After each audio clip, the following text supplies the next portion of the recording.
Concepto de derivada en funciones de n variables. Vamos a definir el concepto de derivada direccional. Lo hacemos para una función f definida en una parte d de Rn, es decir, una función de n variables. El conjunto de definición es un conjunto abierto y supongamos un punto x sub 0 que pertenezca a d, es decir, un punto interior al conjunto d. Y sea v un vector cualquiera de Rn. Definimos la derivada siguiendo la dirección del vector v de la función en el punto x sub 0 como el límite cuando lambda tiende a 0 del valor de la función en x sub 0 más lambda v menos el valor de la función en x sub 0 partido por lambda. Ejemplo, para la función de dos variables 2x más y menos 1, el punto x sub 0, 2, 1 y el vector direccional 1, 1, vamos a calcular la derivada siguiendo la dirección de ese vector de la función en el punto 2, 1.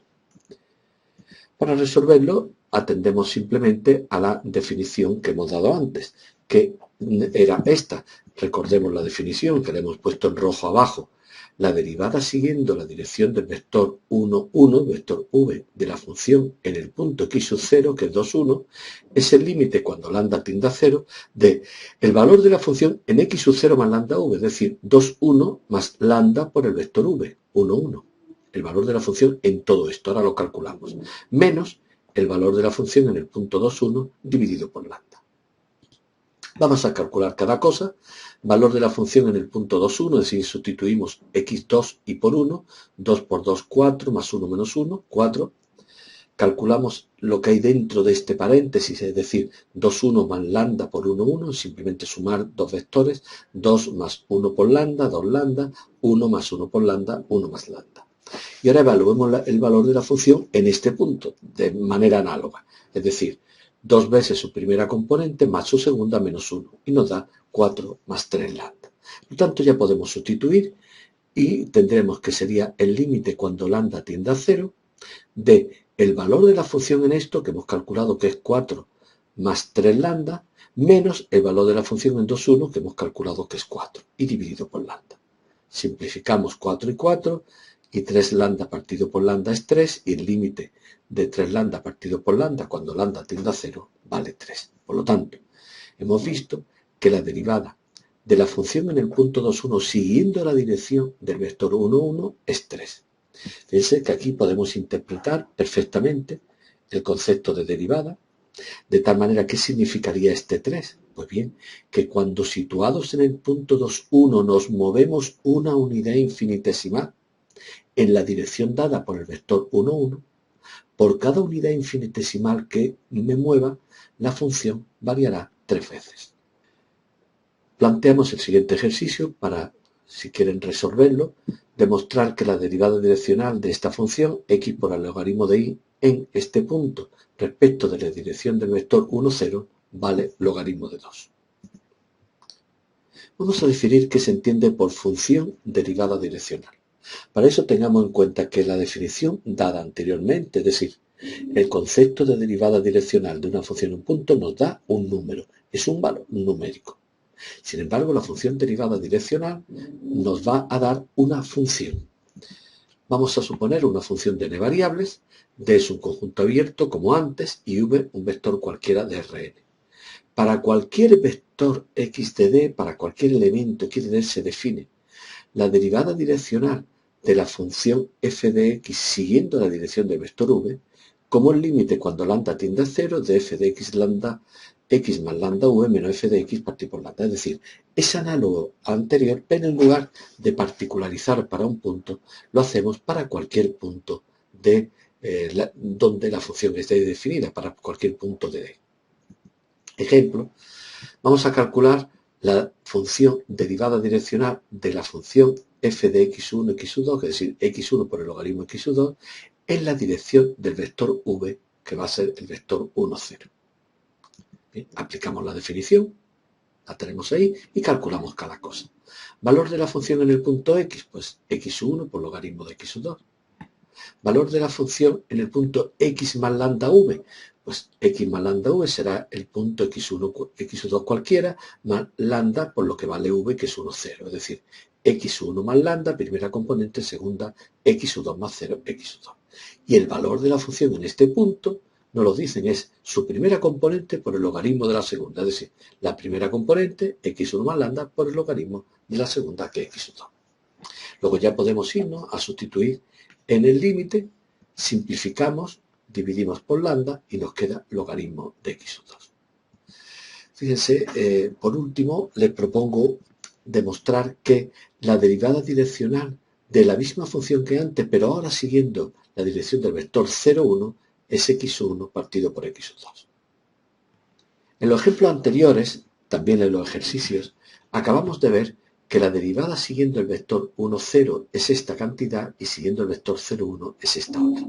Recordar que 1, 0 y 0, 1 son los vectores pertenecientes a la base canónica en R2. Los vectores pertenecientes a la base canónica en R2 son los vectores 1, 0 y 0, 1. Por lo tanto, esta primera derivada sería derivar respecto del primer vector de la base canónica esta función. Mientras que ese sería derivar respecto del segundo vector de la base canónica la misma función. Pues bien, a la primera le vamos a llamar derivada parcial de la función respecto de x1, es decir, derivar respecto del primer vector de base canónica llamaremos derivada respecto de x1, y a la segunda, respecto del segundo vector de la base canónica, derivada respecto de x2. Y hay que notar una cosa muy interesante.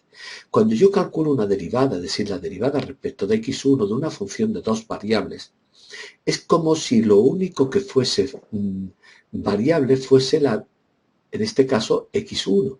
Fíjense que si yo quisiera derivar x1 por otra cosa que fuese una constante, sería la constante logaritmo de x2 por la derivada de x1 respecto de x1, que vale 1, es decir, logaritmo de x2. Exactamente igual aquí. Cuando yo derivo respecto del segundo vector de la base canónica, es decir, derivada respecto de la variable x2, es como si x1 fuese constante y solamente derivo respecto de x2. En este caso sería la constante x1 por la derivada del logaritmo, que es 1 partido por x2, es decir, x1 partido por x2.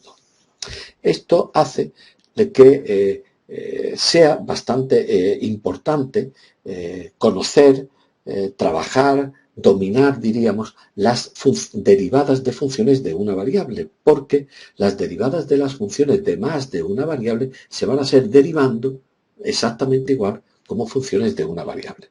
También decir que la derivada de una función de n variables en general es otra función de n variables. Exactamente igual que hacíamos para las funciones de una variable, podemos calcular la derivada de una función en un punto simplemente evaluando la función resultante en ese punto. Por ejemplo, demostrar que la derivada direccional de esta función en este punto respecto de la dirección 1, 0 vale logaritmo de 2. Fíjense que la derivada respecto de 1, 0 es derivar parcialmente respecto de la primera variable.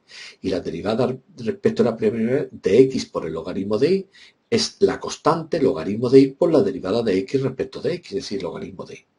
Si ahora yo quiero evaluarlo en el punto 2, 2, lo único que tenemos que hacer sería sustituir el logaritmo de y por 2 y x también por 2. En este caso solamente y por 2, ¿sí? Nos quedaría logaritmo de 2. Es muy importante conocer cómo trata matemática a la derivada. Existe una función que se llama d mayúscula, que esta función me devuelve la derivada de la función respecto de x. Por ejemplo, vamos a suponer esta función de tres variables, f igual a x cuadrado por y cuadrado más z cuadrado. ¿Cuál sería la derivada respecto de x? Vamos a intentarlo hacer de memoria.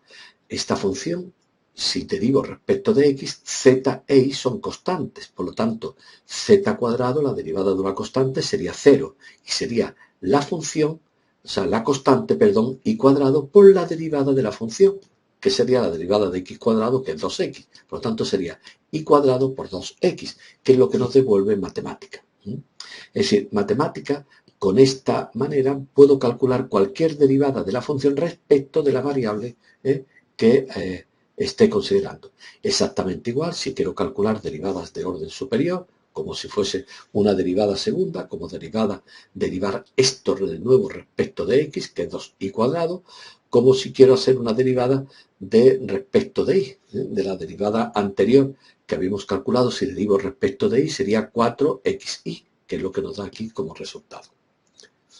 También en el caso de que la función sea de una variable, también se puede utilizar perfectamente como derivada normal. Aquí calcularía derivada de x por seno de x, aquí la derivada de orden 3. Pero si la función la he definido de esta otra manera, también podría utilizar esta forma, que nos da la derivada de la función respecto de x de una manera que tradicionalmente aparece en matemáticas, aunque yo siempre aconsejo que utilicemos la función d, porque creo que es mucho mejor, porque vale tanto para funciones de una como de varias variables. Es por lo tanto muy importante conocer, estudiar una tabla de derivadas, la tabla tradicional en derivadas, que podríamos, si quieren, verla como un fichero en el programa Matemática.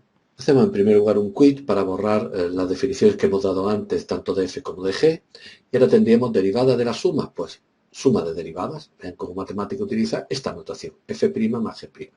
Derivada del producto, pues derivada de la función primera por las que f' de x por la segunda, más la segunda por la derivada de la primera, como siempre.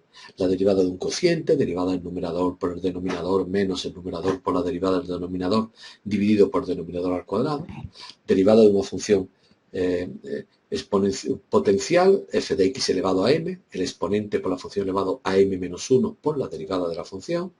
Por ejemplo, derivada de una raíz cuadrada, derivada de una raíz de orden enésima, aunque esto yo les aconsejo que utilicen esto mismo simplemente poniendo 1 partido por n. Derivada de la función exponencial, elevado a la función por la derivada de la función. La derivada de una función exponencial, pero donde la base no sea el número e, sino un número a cualquiera, pues a elevado a f de x por el logaritmo de la base por la derivada de f'. La derivada del logaritmo, muy importante, la derivada del seno, la derivada del coseno como menos seno, etc. Derivada del arco tangente y derivada de una función elevada a otra función, que también la podemos poner de esta manera.